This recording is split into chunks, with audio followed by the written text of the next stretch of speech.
Երևանդ այս գործող իշխանությունն է, այս վարչապետի գլխավորությամբ Հայաստանը մտցրել է աշխարհաքաղաքական թնջուկի մեջ եւ հիմա տարբեր երկրներ գերտերություններ միջամտում են մեր ընտրություններին եւ միջամտում են ինչպես Տրամփը հայտարարություն անելով, որ անթույլատրելի է կամ այս գործող վարչապետը արդեն աշխարհաքաղաքական ընտրության մասին է խոսում, որ ինչ որ յատը մեզ դուրս են գալի, գնում Եվրոմիություն, թե ոնց են գնում բոլորի համար պարզ է, որ դա հնարավոր չի, բայց այնուամենայնիվ այս տրամաբանության մեջ է ինքը մտցրել ընտրությունները եւ շատերի մոտ կարծիք կա, որ իհարկե Եվրոմիություն գնալը դա պատրանք է, ոչ հնարավորություն կա եւ բան եւ դա մեծ վնասներ կտա մեր տնտեսությանը, նույնիսկ կատաստրոֆիկ վնասներ կտա, ապա առաջանում է հարց. իսկ ինչի է այդ թեզը վերցրել, աշխարհաքաղաքական թեզը վերցրել, օրինակ քո կարծիքով ինքը սա դրսին է փորձում խաղացնել, թե ներսում հանրային ինչ-որ ճեղքումներ առաջացնի եւ ինչ-որ մի մասից ձայներ ստանա։ Ստեփան, ես կարծում եմ, որ այս ընտրությունը ոչ միայն ներքին քաղաքական ուժերի ընտրություն է, առաջին հերթին սա աշխարհաքաղաքական կենտրոնների ընտրություն է։ Առաջին անգամ Հայաստանի վերջին 30 տարվա պատմության ընթացքում այս ընտրության մեջ գերակա դեր են կատարելու աշխարհաքաղաքական կենտրոնները։ Բոլորս տեսնում ենք, որ Միացյալ Նահանգները, Եվրոմիությունը, Թուրքիան եւ Ադրբեջանը միանշանակ աջակցում են Նիկոլ Փաշինյանին, իսկ Ռուսաստանը միանշանակ մերժում է Նիկոլ Փաշինյանին, աջակցում է Հայաստանի այսօրվա անդիմությանը։ Սա ակնհայտ է բոլորի համար պարզ է։ Մնացած բոլոր քայլերը դա տեխնիկայի խնդիր է, թե ինչպես են դրանք իրենց դիրքորոշումները ձևակերպում։ Ինչու է այդպես ստացվել։ Տեսեք, ուրեմն լուրջ փորձագիտական շրջանակները, հիմնականում ամերիկյան շրջանակները եկել են եզրակացության եւ իրենց ինֆորմացիան նաեւ ասենք շատ հավաստի է, որտեվ այն կենտրոնները, որոնք որոշում են կայացնում Միացյալ Նահանգների քաղաքականության վերաբերյալ այս տարածաշրջանում, եկել են եզրակացության, որ Իսրայելի եւ Թուրքիայի միջև ընդհանուր կոմպրոմիս է եղել եւ Միացյալ Նահանգները այդտեղ մեծ դեր են կատարել, հատկապես Միացյալ Նահանգների դեսպանը Թուրքիան Բարակը, ըստ որի միջին արևելքում գերակա դեր կատարելու է Իսրայելը, իսկ Թուրքիան փաստացի չի խառնվելու այս միջին արևելյան երկրների խնդիրների մեջ, բայց Թուրքիային տալիս են հնարավորություն, որ ինքը լայնացնի իր ազդեցությունը դեպի Կովկաս եւ Կենտրոնական Ասիա։ Այսինքն Միացյալ Նահանգները փաստացի այս երկու խաղացողներին բաժանելով իրար, նախ կոնֆլիկտ են վերացնում իրար մեջ, եւ երկրորդն էլ ջրբաժան տալով իրենք փորձում են երկուսի միջոցով էլ ուժեղացնել իրենց ազդեցությունը։ Աբրահամյան համաձայնությունները, եթե կնքվի արդեն արաբական երկրների եւ Իսրայելի միջև, ապա կարելի ասել, որ իրենք կհասնեն իրենց նպատակին։ Այստեղ երկրորդ նպատակը դա Կենտրոնական Ասիայի եւ Կովկասի ազդեցության գոտին է, որը Միացյալ Նահանգները փորձել է իրականացնել Թուրքիայի միջոցով։ Թուրքիան դառնում է գլխավոր օպերատորը։ Հիմա այստեղ միակ խոչընդոտը, որ կա, դա Հայաստանն է, որը փաստացի պատնեշի դեր է կատարում Ադրբեջանի եւ Թուրքիայի միջեւ, որտեղ եթե Հայաստանը չներ, ապա Թուրքիա, Ադրբեջան, Կենտրոնական Ասիա կներ մեկ միասնական գոտի։ Հիմա արդեն վերլուծական շրջանակները, ավելի ցինիկ շրջանակները նշում են, որ Հայաստանը քանսի որ խոչընդոտ է հանդիսանում, կամ պետք է Հայաստանի խնդիրը վերացնել, այսինքն դուրս բերել Ռուսաստանի ազդեցության գոտուց, կամ պարզապես այնպեսի դեկոդավորում անել այս տիպի բնակչությանը, որ ինքը փաստացի բնական դառնա այդ դաշտի մեջ։ Հիմա այստեղ արդեն առաջ է գալիս Արևմտյան Ադրբեջանի գաղափարը, այսինքն Արևմտյան Ադրբեջանը, երբ որ եթե նախկինում դա բանը վերացական խոսակցություն էր նախկինում, այսօր շատ ավելի առարկայական թեմա է դարձել, որով փաստացի արդեն Ադրբեջանը ու Թուրքիան փորձում են շահագրգռել արդեն արևմտյան լուրջ կենտրոններին, որտեղ ասում են, որ եթե քանի որ Հայաստանի բնակչության մեջ միշտ կա, այսպես ասած, ռուսական կողմնորոշում, որտեղ այնտեղ կա վախ Թուրքիայից եւ Ադրբեջանից, այդ վախը փաստորեն օգտագործվում է միշտ Ռուսաստանի կողմից, ապա որպես այդ վախը չլինի, օբյեկտիվորեն պետք է այդ կամ այդ ժողովրդին դեկոդավորել, կամ պետք է այդ ժողովրդին տեղահանել իրանց տեղը բերել թուրքերին։ Այսինքն սա այս դիսկուրսը արդեն սկսվել է, հասկանում ես ի՞նչ նախնդիրը։ Հիմա Նիկոլ Փաշինյանը այստեղ գործիքի դեր է կատարում։ Ավելին կարող եմ ասեմ, այստեղ այս ընտրություններում արդեն ավելի շուտ ոչ թե Նիկոլ Փաշինյանն է գլխավոր դերակատարը, այլ արդեն այն կենտրոններն են, որոնք իրենք են ակտիվ մտել դերակատարել, եթե դու նկատես բացացի Ռուսաստանի քայլերը կամ Միացյալ Նահանգների քայլերը, ասենք կամ Եվրոմիության քայլերը, դա արդեն բացահայտ process է գնում, այսինքն այն ինչ որ Վրաստանում էր կատարվում, նույնը կատարվում է արդեն Հայաստանում։ Սա ցույց է տալիս, որ այս ընտրությունով Հայաստանի բնակչությունը որոշելու է թե ընդհանրապես ինքը ինչ ճակատագիր է ունենալու։ Այդ ճակատագիրը կախված է նրանից թե ընդհանրապես Հայաստանը կմնա Հայաստան, այն ինչ որ մենք պատկերացնում ենք, թե Հայաստանը կդառնա արդեն Արևմտյան Ադրբեջան, որտեղ արդեն էթնիկ կազմը կփոխվի։ Շատերը ասում են թե ինչպես կարող է էթնիկ կազմը փոխվել, շատ պարզ։ Տեսեք, եթե Հայաստանը դուրս է բերում Ռուսաստանի ազդեցության գոտուց, իսկ Հայաստանի այսօրվա արտաքին շրջանառության մոտավորապես 35%-ը կապված է Ռուսաստանի հետ, նկատի ունեմ գազ, դրամական միջոցներ եւ այլն, ապա եթե մենք գումարենք դրան, որ Հայաստանի առողջաշրջան 2.5 միլիարդը Էմիրատների հետ է, մոտ 2 միլիարդը Չինաստանի հետ է, 7-6 միլիարդը Ռուսաստանի հետ է, պատկերացնում եք, չէ՞։ Իսկ Չինաստանի եւ Էմիրատների ուղղությամբ այդ շրջանառության գերակշիռ մասը անուղղակի կապված է ռուսական կապիտալի հետ, ապա ստացվում է, որ իսկ Եվրոմիության հետ ընդամենը 2.5 միլիարդ դոլար է շրջանառությունը, իսկ Միացյալ Նահանգների հետ ընդամենը 360 միլիոն դոլար։ Այսինքն սա նշանակում է, որ Հայաստանի էկոնոմիկայի 60%-ը այս կամ այն ձևով կապված է ռուսական շուկայի հետ։ Դա նշանակում է, եթե դու ռուսական շուկայից դուրս ես գալիս, դու առաջին հերթին ոչ միայն գյուղատնտեսությունն ես ոչնչացնում, դրանք որ հասկանալի է, դու գազի խնդիրը դառնում է արդեն էներգետիկ խնդիրից դառնում է զուտ անվտանգային խնդիր, ինչի, որտեղ տեսեք, եթե ռուսական գազ չկա, այլընտրանք լինում է կամ պարսկական գազը, որը չկա այդպիսի համակարգ, Պարսկաստանը երբևիցե չի աջակցի մի երկրին, որը փորձում է մտնել արևմուտքի կամ Միացյալ Նահանգների ազդեցության տակ հասկանալի պատճառով։ Պարսկաստանը այսօր համարվում է Ռուսաստանի եւ Չինաստանի դաշնակիցը։ Մնում է ադրբեջանական գազ կամ ղազախական կամ չգիտեմ թուրքմենական գազ, բայց Ադրբեջանի տարածքով։ Դա նշանակում է, որ մենք փաստացի, այսպես ասած, տալիս ենք հնարավորություն, որ Ադրբեջանը վերահսկողի դեր կատարի մեզ գազ տրամադրելու հարցում։ Սա իդեալական պայման է, որպեսզի Ադրբեջանը ասի առավոտը գազ երեկոյան, առավոտը ադրբեջանցիների վերադարձ, երեկոյան գազ մոդելով կարող է աշխատել։ Այսինքն, այն ինչ որ մենք ասում ենք, որ ադրբեջանցիները կարող են Հայաստան գալ, սա կարող է լինել ոչ թե ռազմական գործողությունների արդյունքում, այլ շատ խաղաղ տարբերակով։ Պատկերացրեք, գազ չկա, առանց գազի Հայաստանի էկոնոմիկան չի կարող աշխատել, մարդիկ չեն կարող ապրել։ Գործող ղեկավարը կարող ասի, գիտեք ինչ, Ժորժ ջան, կամ այլընտրանք կա, կամ մենք գազը ստանում ենք Ադրբեջանից, բայց դրա դիմաց պետք է ադրբեջանցիները գան ստեղ ապրել, կամ մենք պետք է ֆիզիկապես սովի մատնվենք։ Այսինքն օբյեկտիվորեն իրանք նոր իրականություն են փորձում ստեղծել, որպեսզի հայ ժողովուրդը համակերպվի, որ ինքը պետք է արդեն դառնա ոչ թե Հայաստան, այլ սկզբնական փուլում հայ-ադրբեջանական պետություն։ Երևանդ Հայաստանի ժողովրդի մի հատվածը, ինչպես տեսնում ենք, արդեն դրա հետ համակերպվել է եւ պատրաստ են ձայն տալ քաղաքացիական պայմանագրին, բայց արի մի քիչ մի այլ անկյունով էլ դիտարկենք։ Նայ, հիմա այս գործող վարչապետը խոսել է հեռախոսով Ռուսաստանի նախագահի հետ իր ծննդյան օրվա կապակցությամբ եւ ասում է մեր մեջ ահա եղել են ինչ-որ թյուրիմացումներ, շնորհակալություն Պուտինին, որ ինքը թյուրիմացումները հանգուցալուծվեց եւ ես մոտ ժամանակները կգնամ Ռուսաստան եւ բոլոր հարցերը կլուծեմ։ Նաև ինքը ասում է, հա, մի քանի մեքենա ինչ-որ բիբար մենք կկորցնենք, բայց այդ հարցը կլուծենք։ Եվ շատ հետաքրքիր մի հայտարարություն է արել Գոսդումայի ղեկավարը, նախագահ Վոլոդինը, չէ՞։ Եվ այդտեղից տպավորությունը շատերի մոտ ստացվում, որ սա նախընտրական խաղ է այս գործող վարչապետից հետո եւ ինքը ինչ որ ուզում է ասել, որ ինքը փոփոխելու է ընտրություններից հետո վեկտորը զարգացման նորից վերադառնալու է Ռուսաստան։ Համենայն դեպս ինչ որ մարդկանց մոտ նման տպավորություն է ստեղծվել։ Այ քո կարծիքով որքանով է դա ռեալ։ Դա արդեն հին հեքիաթ է, որտեղ դարապես բայց մարդիկ որ դրան հավատում են։ Հայ մտավորականները դարապես սիրում են հեքիաթներով ապրել։ Դա տարածված բան է։ Вообще հայ մտավորականի պատմության մեջ հեքիաթները շատ բան են։ Ուրեմն տեսեք, այստեղ ոչ ինքան արդեն Փաշինյանն է որոշում կայացնում։ Ես ասեցի, այնտեղ դրսի կենտրոններն են որոշում կայացնում։ Փաշինյանը այստեղ պասարվում է շրջաբերականի դեր է կատարում, այսինքն իրենք իջացնում են շրջաբերականը, ինքը արդեն գործողությունը անում է։ Եվ ասել այն, որ ինքը կարող է պատահի ընտրությունից հետո գնա նորից փորձի վերականգնել Իր հայտարարություններն են, որ ինչ որ մարդկանց հայտարարությունները զուտ այն բանի համար է, որպեսզի ինքը կարողանա հունիսի 7-ին կարողանա վերարտադրվել։ Բացի այդ, ինքը դա անում է, որպեսզի ժամանակ շահի, որպեսզի կարողանա այդ ենթակառուցվածքները ալտերնատիվ գազի ստեղծման համար կարողանա ստեղծի։ Շատ պարզ է, այսինքն դա բոլորի համար տեսանելի է։ Եվ տեսեք, ես մի էլեմենտ ասեմ, որ դուք պատկերացնեք,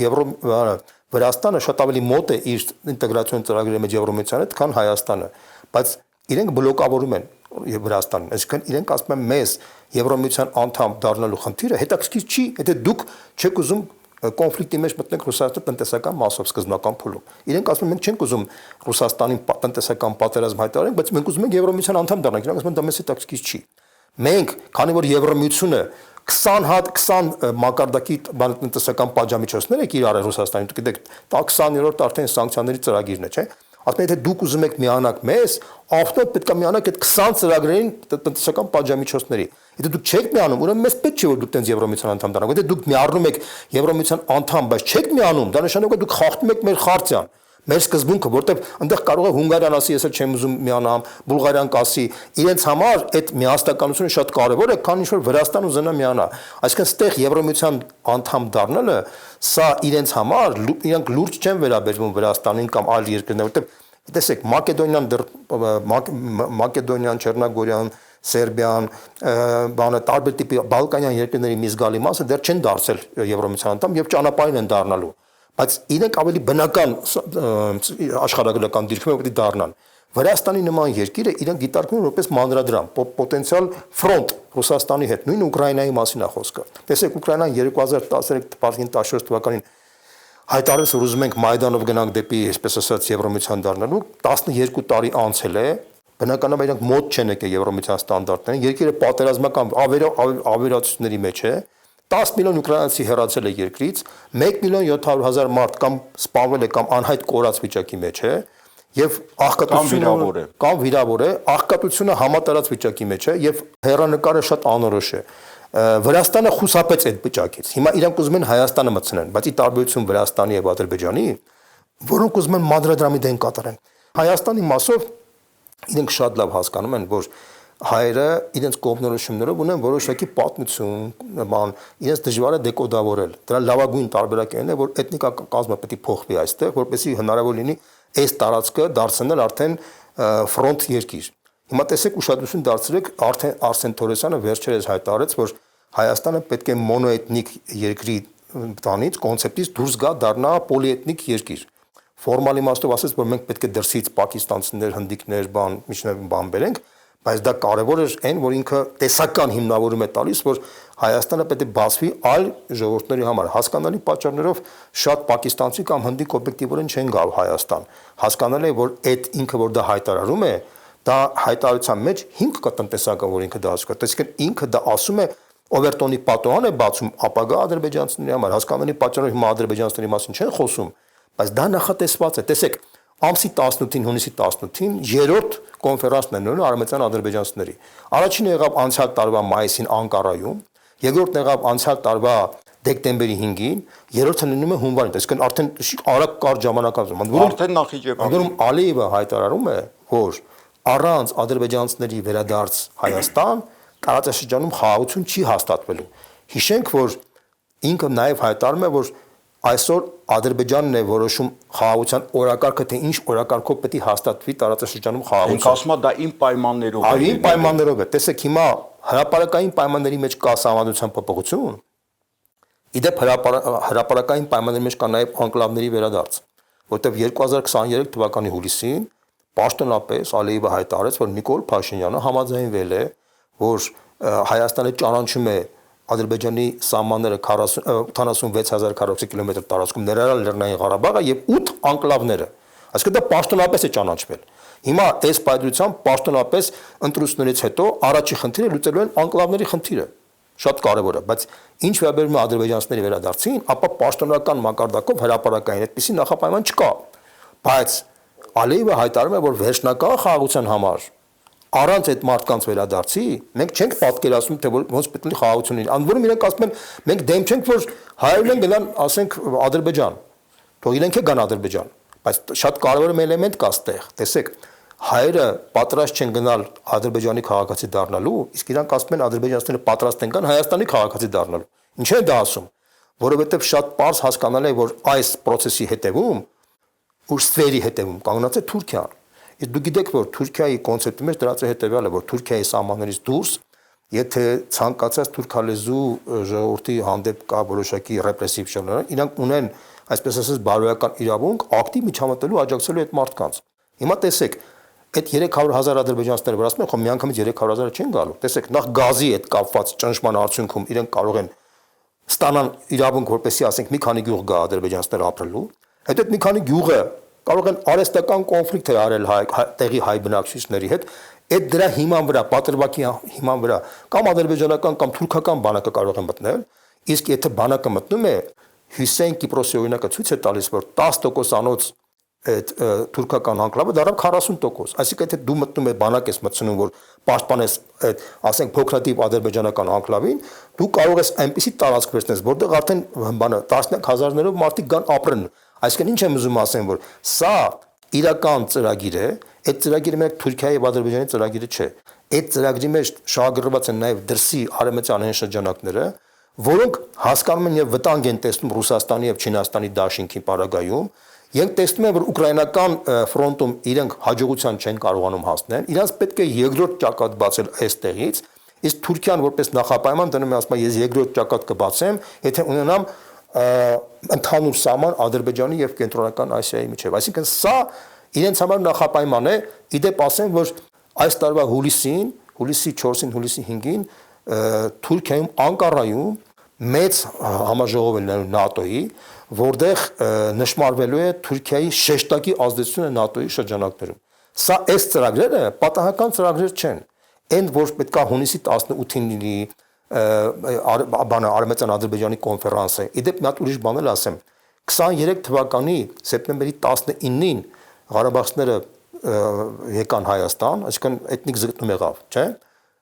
Սեպտեմբերի 17-ին կան 2 օր առաջ Հայաստանում անցկացվեց ավականի ընտրություններ։ Այսինքն շատ դիտորդներ նկատել են, որ փաստացի այդ էթնիկ զտումը եղավ բառացիորեն ավականի ընտրություններից 2 օր անց։ Այսինքն բոլորի համար տեսանելի է, որ էթնիկ զտումների ծրագիրը կանխորոշված էր եւ պայմանավորված էր Ալիևի եւ Փաշինյանի միջեւ, որպեսզի այդ process-ը կատարվի ավականի ընտրություններից անմիջապես հետո։ Ինչի եմ դա ասում, որովհետեւ բոլորը գիտեն, որ տեխնիկական իմաստով թե ինչպես պետք է Ղարաբաղցիները դուրս գան Ղարաբաղից, որպեսզի մեծ մարդասպանություն չլինի, դա Անկարայում քննարկվել է մեծ տերությունների կողմից, որպեսզի այդ ծրագիրը մշակվել է եւ ամենահետաքրքիրը կան նույնիսկ եմ կրկնում այն, որ այդ ծրագիրի այսպես ասած կյանքի կոչվել է ավական ընտրություններից ընդամենը 2 օր հետո։ Հիմա նույնը հունիսի 7-ից գալիս է հունիսի 18-ին Արմենիան ադրբեջանցիների կոնֆերանսը, որտեղ արդեն ոչ թե Բաքվում կամ Անկարայում, այլ Նախիջևանում, այսինքն Հայաստանի սահմանի կողքը։ Սա շարքային մեսիջներ չեն։ Սա իրական ծրագիր է, որտեղ մեր ժողովուրդը պետք է վերջնական գիտակցի եւ ընտրություն կատարի։ Թե ինքը պատրաստ է ինքնաոչնչացման գնալ, թե ոչ։ Սա է խնդիրը։ Երևանդ բնականաբար այն երկիրը, որը նաև շատ կարևոր դերակատարություն ունի եւ թուրքական աշխարհի գաղափարը ընդհանրապես այդ երկրում է անցյալ դարում մշակվել, դա Մեծ Բրիտանիան է եւ պատահական չէ, որ Մեծ Բրիտանիայի հետ այս գործող իշխանությունը կնքե ստրատեգիական համաձայնություն եւ նաեւ ըստ որոշ լուրերի իրանք ներթափանցված են նաեւ հատուկ ծառայություններում Հայաստանի, հատկապես արտաքին հետախուզության, ամենայն դեպս նման տվյալներ կան։ Մյուս կողմից անկլավների հետ կապված պատահական չէ, որ ընտրություններից առաջ Google-ը փոխեց իր այդ տեղանունները, արդեն այդ անկլավները քյարքի եւ այլն անվանումները դրեց եւ բնականաբար Google-ը այդ քայլին չէր գնա, եթե Հայաստանի իշխանության հետ համաձայնեցված չլիներ եւ Հայաստանի իշխանությունը չբողոքեցել դրա դեմ, այսինքն ստվերային ձևով այդ պայմանավորվածությունը արդեն ձեռք է բերվել եւ բնականաբար այդ անկլավներում կհայտնվեն նաեւ ադրբեջանցիներ, որոնց մեծ մասը կարող են լինել նաև զինվորականներ, նաև հիմա շարունակություն ասեմ, նաև շատ հետաքրքիր մի նյուանս կա, ուրեմն Հայաստանի ազգային ժողովի նախագահը Սիմոնյանը, ինքը շատ հետաքրքիր արդեն բարոյական էլեմենտ է դնում, ինքը ասում է, իս ադրբեջանցի մայրերը, որ 30 տարի տառապել են, իրենց որդիները զոհվել են,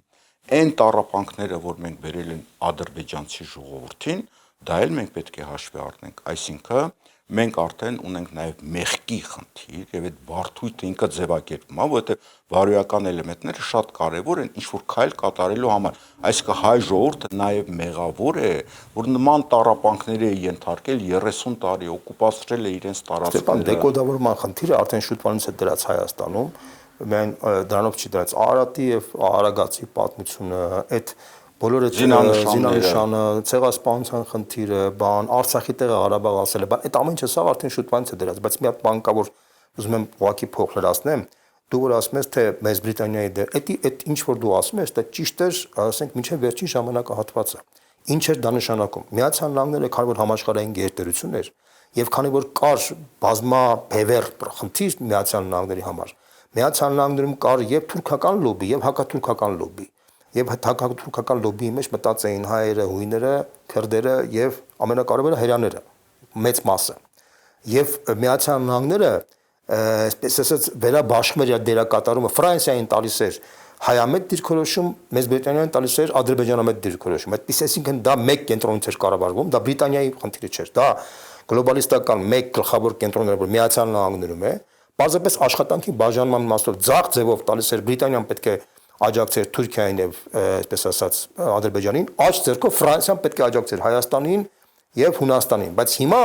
արմատապես փոխվել է այդ սիտուացիան։ Այդ ձախ եւ աջ ձեռքերը արդեն դառել են մեկ ձեռք, ինչու, որովհետեւ եկել են մեծ կոմպրոմիսի Իսրայելի եւ Թուրքիայի միջեւ, այսինքն Տրամպի վարչակազմի հատկապես Թուրքիա, Միացյալ Նահանգների դեսպանը Թուրքիայում շատ մեծ դեր է կատարել այդ հարցում։ Իրանք եկել են այն եզրակացության, այն պայմանավորվածության, որ Թուրքիան այլևս միանշանակ այս տարածաշրջանում Թուրքիայի վրա է ստավկա դնում, արդեն ոչ թե Մեծ Բրիտանիան, այլ արդեն ամբողջ գլոբալիստական կենտրոնը, եւ Ֆրանսիան, եւ Բրիտանիան, եւ Միացյալ Նահանգները միանշանակ Թուրքիային տեսնում են որպես գլխավոր օպերատոր այս տարածաշրջանում, Իսրայելին տեսնում են գլխավոր օպերատոր միջինավելյան տարածաշրջանում։ Դրա դիմաց բնականաբար Թուրքիան պետք է կոմպրոմիսների գնա Հունաստանի հետ, գնա թե չգնա չեմ կարող ասեմ, բայց այդ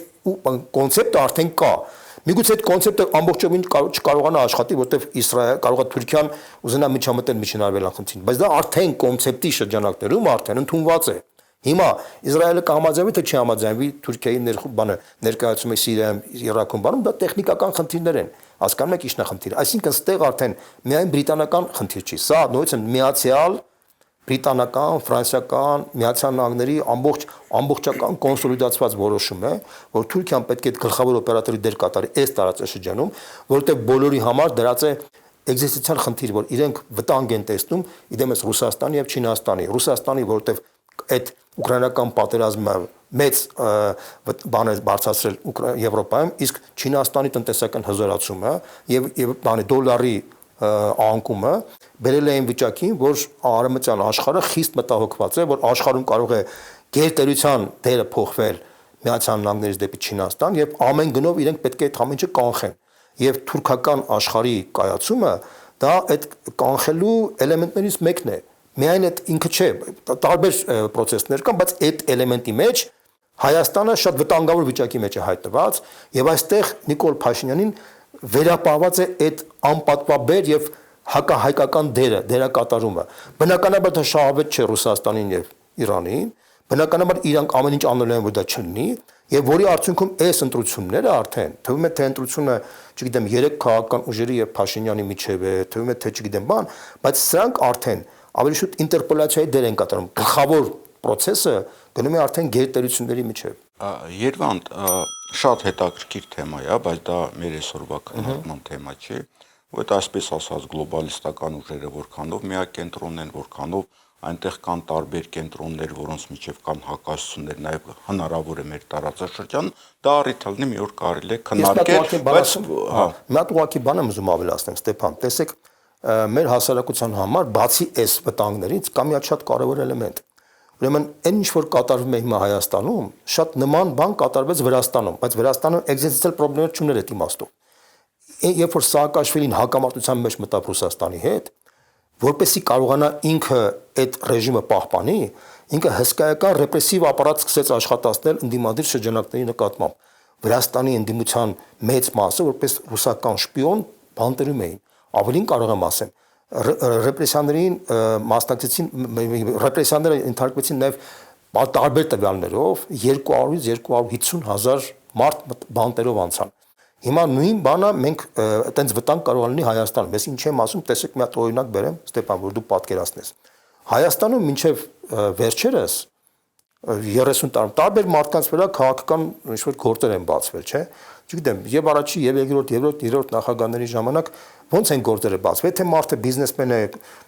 այսպես ասած, բանի հարկերի չվճարման, բան եթե նախքին պաշտոնյա է կոռուպցիայի գործեր բացում, տես նման տիպի բաներ, չէ՞։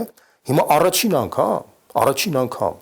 Հայաստանում գործ բացվեց մի մարդու վրա, ես նկատում եմ Անդրանիկ Թևանյանին,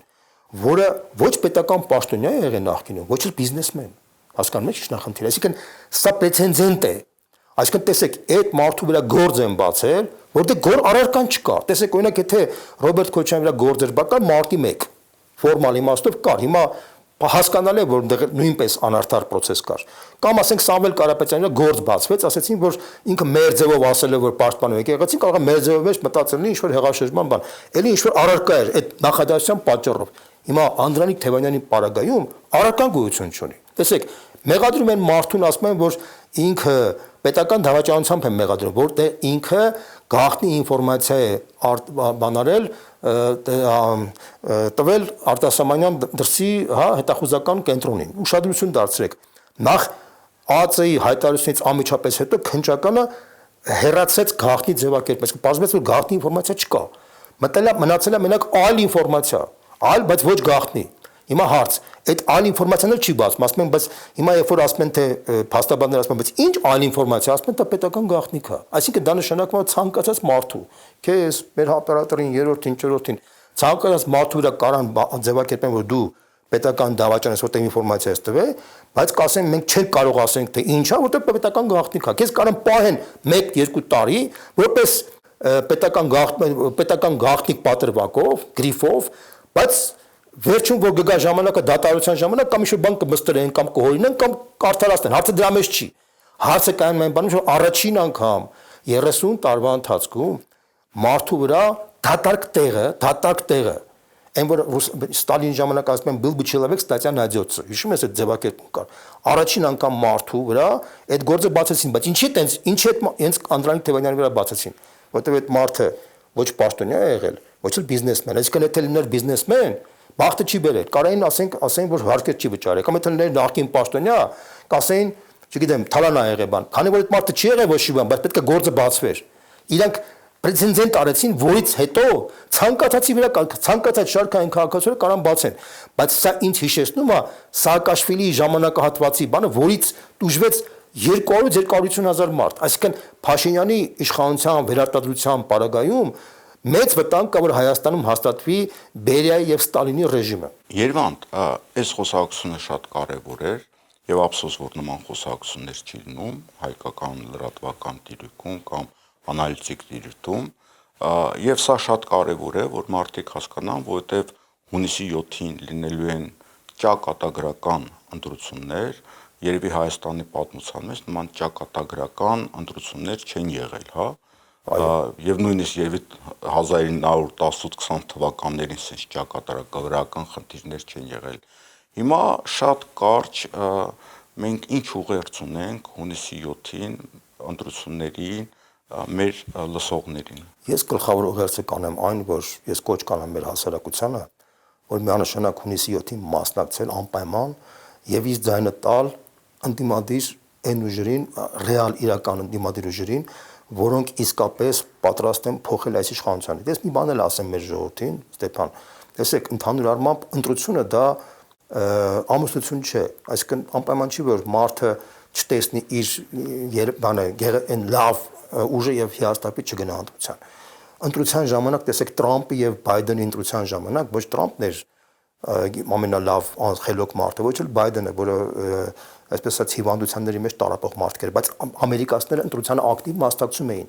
Այսինքն ընտրության ժամանակ մարդիկ կարող են ընտրել ոչ թե լավին եւ վատին, այլ մարդիկ կարող են ընտրել Հայաստանի կործանման եւ Հայաստանի փրկության ճանապարհը։ Կարող է փրկության ժամանակ այն ուժերը, որ ներկայացնում են, կարող է այդքան էլ չբավարարեն մարդկանց, բայց շատ կարևոր է որ մարդը գիտակցի, որ իր ձայնից է կարևոր, թե իր եւ իր երեխայի ապագան ինչպիսի հեռանկար ունենալու, որտեվ եթե մարդը չգիտակցեց դա եւ չգնաց ընտրության, ըստ էության անկախ իր ցանկությունից իր ճակատագիրը կարող է որոշեն այս իշխանությունները եւ որից հետո արդեն անվերադարձ կարող է դառնալ այդ բանը եւ ինքը արդեն ոչ մի բան չկարողանա փոխել։ Երևան, երբ որ մենք ասում ենք մարդիկ ընտրելու են իրենց եւ իրենց երեխաների ապագան, շատերի մոտ տպավորություն կարող է լինել, որ դա 20, 30, 40 տարվա խնդիր է։ Սա շատ մոտ ժամանակների խնդիր է եւ այդ ապագայի տակ կարող է լինել ուղղակի դու բնակարան կունենաս, թե դու կլնես ինչ-որ մի երկրում որպես Ես փախստական։ մի վառ օրինակ ասեմ։ 2019 թվականին ղարաբաղցիները մասնակցում էին խորհրդարանական ընտրություններին։ Խորհրդարանական ընտրություններին ղարաբաղցիները մասնակցում էին 2019 թվականին 4 տարի անց ամբողջ Ղարաբաղի բնակչությունը դարավ զրկվեց հայրենիքից։ Այսինքն ուր են այն Ղարաբաղի քաղաքական ուժերը, որ իրար պայքարում են, իրար դեմ բաներին անում, այնտեղ չգիտեմ, ընտրության ինչ-որ խնդիրներին լուծում, չկան, չէ՞, քաղաքական ուժերը։ Գոյություն չունեն, այսինքն դրանք բոլորը դարձել են միասնական միավոր։ Այսինքն փաստացիորեն Ղարաբաղը վերացավ։ Հիմա նույնը սպառնում է նաև Հայաստանին, բայց ես ուզում եմ հատուկ նշեմ, որ Ղարաբաղի ընտրությունները եւ Ղարաբաղի վերացումը մենակ պայմանավորված չէր այս գործոնով։ Նույնիսկ եմ ասում, այստեղ շատ մեծ դեր էր կատարում աշխարհակահաղական process-ները։ Աշխարհակահաղական process-ները իրանք են այսօրվա դրան դոմինանտային դեր կատարել այս մեր ընտրությունների վրա, Հայաստանի, Ադրբեջանի, Վրաստանի վրա։ Մենք առաջին անգամ ենք առնչվում նման բան հետ։ Մենք նախկինում տենց բան չի եղել։ Նախկինում մենք չունենք էկզիստենցիալ խնդիր Ղարաբաղը կորցնենք թե չկորցնենք։ Նախկինում 96-ին, 2008-ին, չգիտեմ 2013-ին, այդ ընտրությունները ներքին խնդիրներով էին պայմանավորված։ Հիմա առաջին անգամ է, որ մեր լինել չնելու մասին է այդ ընտրությունը։ Ղարաբաղցիները դա վառ օրինակն է, որ մենք չկրկնենք հանգարց այն ինչ որ կատարվեց Ղարաբաղում։ Սա է ամենակարևորը։ Լավ, Երևան, շնորհակալություն այսօրվա այս քննարկման համար։ Ես կարծում եմ շատ կարևոր էր, հատկապես որ դա ընտրություններից օրեր առաջ է տեղի ունենում այս խոսակցությունը, եւ հույս ունենանք, որ հանրության մի թեկուզ փոքր հատված մեզ լսելով ինչ որ եզրակացությունների կհանգի։ Շնորհակալություն։